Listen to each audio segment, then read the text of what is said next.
नमस्कार, आदाब। मैं हूं रुखसार मंसूरी। स्वागत करती हूं आपका एक बहुत ही दिल दहला देने वाली खबर के साथ। ये कहानी शुरू होती है हरियाणा के पानीपत से। हरियाणा में एक जगह है पानीपत नाम की। ये कहानी वहीं से शुरू होती है। पानीपत के ही निवासी इंदेश छाबरा, जिनका बेटा है विनोद छाबरा। विनोद छाबरा की शादी हो जाती है, जो कि पानीपत के एक और निवासी होते हैं जिनका नाम है दुष्यंत, उनकी बेटी निधि से।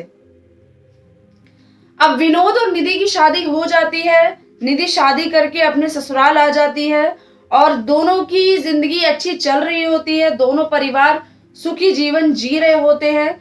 जैसे तैसे दिन पे दिन निकलते हैं, रोजमर्रा की जिंदगी चलती है, लेकिन उनके परिवार वाले काफी अच्छे होते हैं और सपोर्टिव होते हैं महिलाओं के प्रति। तभी जो निधि जो है वो अपने पति को कहती है कि मैं जिम करना चाहती हूँ। खुद तो कैसे पतले से हो, सूखे से हो, लेकिन मैं जिम करना चाहती हूँ। तभी जो विनोद जो होता है वो निधि को बोल देता है, परमिशन दे देता है कि हाँ तुम जिम कर सकती हो, जाओ जिम करो और अपनी जो फिटनेस है वो मेंटेन करके रखो। तभी जो निधि है वो जाके कहीं एक फिटनेस सेंटर है, यानी कि एक जिम है, वहां पे जाके अपना जो फिटनेस का जो देख रेख है वो करने लग जाती है, जिम करने लग जाती है। तभी क्या होता है कि वो डेली जितने अभी मतलब वहां पर जिम करती है, आए दिन उसकी रोजमर्रा की तरह जिंदगी शुरू हो जाती है। जिम जाना, जिम से घर आना, वही 10 बजे जिम जाना और वापस लौटना। तो इसी तरह उसकी जिंदगी ना चलती रहती है। फिर क्या था कि जिम में जो एक ट्रेनर है बाहर से आता है ट्रेनिंग देने के लिए। तो निधि उसे जैसे ही पहली बार देखती है, जिम ट्रेनर को जिसका नाम सुमित है, देख के एकदम ही आकर्षित हो जाती है, अट्रैक्ट हो जाती है। क्योंकि उसका जो पति है वो एकदम पतला सा है और दिखने में कुछ खास नहीं है। तो जैसे ही वो उस पहलवान सुमित को देखती है, बहुत ज्यादा अट्रैक्ट हो जाती है उसकी तरफ। फिर क्या था, फिर जो सुमित जो है वो उसको जाके ट्रेनिंग देने लग जाता है। तभी निधि कहती है कि क्या तुम मुझे डेली हर दिन रोज ट्रेनिंग दे सकती हो। तभी फिर वो उससे कहता है कि हाँ ठीक है, मैं आपको ट्रेनिंग दे सकता हूँ। इसी तरह फिर सिलसिला दोनों का शुरू हो जाता है। जो सुमित पहलवान है वो निधि को ट्रेनिंग देने लग जाता है। रोजमर्रा की तरह जिंदगी चल ही रही होती है।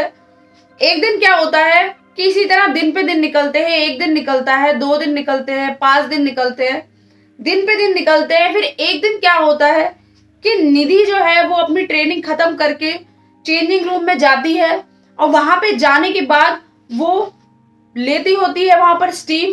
तभी स्टीम जैसे ही वो लेती होती है, वहां पर सुमित आ जाता है और सुमित जैसे ही दरवाजा खोलता है, दरवाजा थोड़ा सा खुला हुआ होता है, पूरा दरवाजा खोलता है, क्या देखता है कि निधि जो है वो अलग ही हालत में है, कपड़े उसने पूरी तरह नहीं पहने हुए हैं। तो वो निधि को देख के एकदम बेकाबू हो जाता है और उसके करीब जाता है। निधि भी है जो पहलवान सुमित के करीब आ जाती है। करीब आते ही उन दोनों के बीच संबंध बन जाते हैं। अब जब उन दोनों के बीच संबंध बन जाते हैं तो जो उनका रिश्ता है वो भी अलग ही हो जाता है। धीरे धीरे उन दोनों में जो शारीरिक संबंध जो बनते हैं वो धीरे धीरे बढ़ने लग जाते हैं। वो एक दूसरे के प्रति इतना ज्यादा अट्रैक्ट हो जाते हैं कि वो जिम के बाहर भी मिलना शुरू कर देते हैं।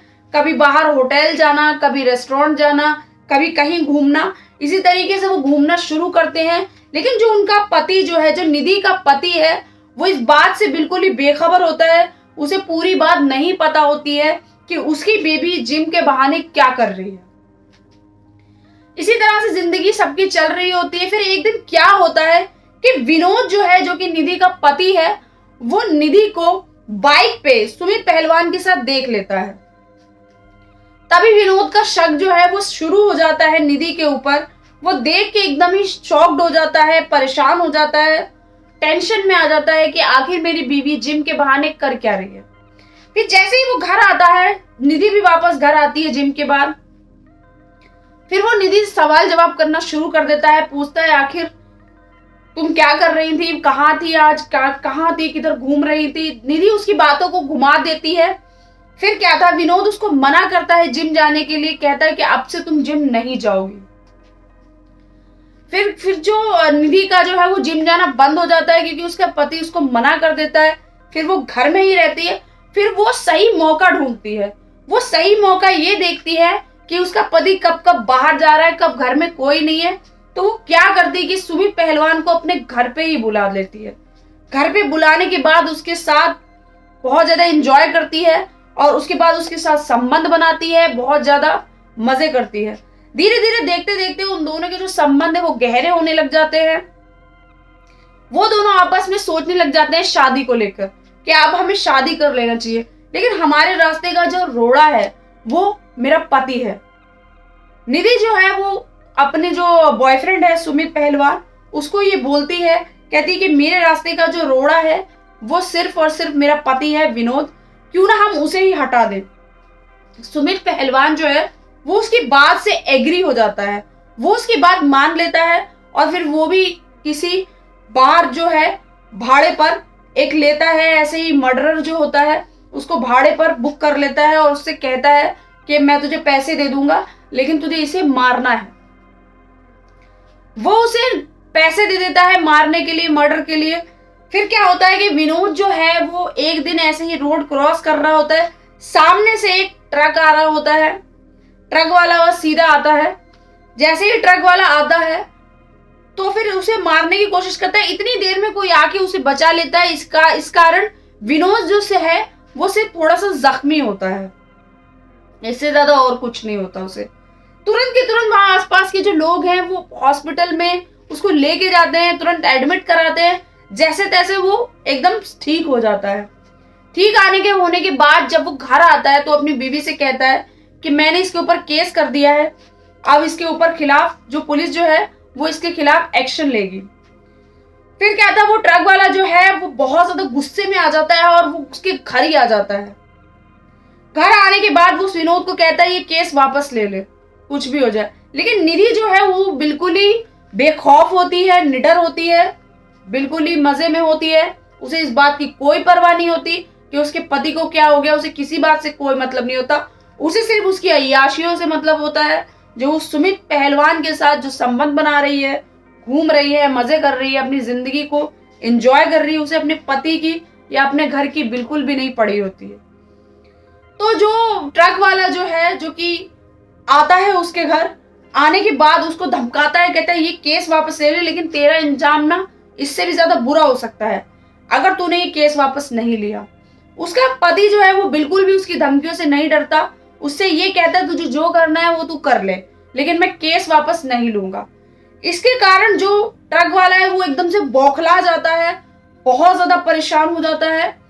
तभी एकदम से वो गन निकालता है और 6 की 6 गोलियां उसके अंदर डाल देता है, फायर कर देता है, शूट कर देता है।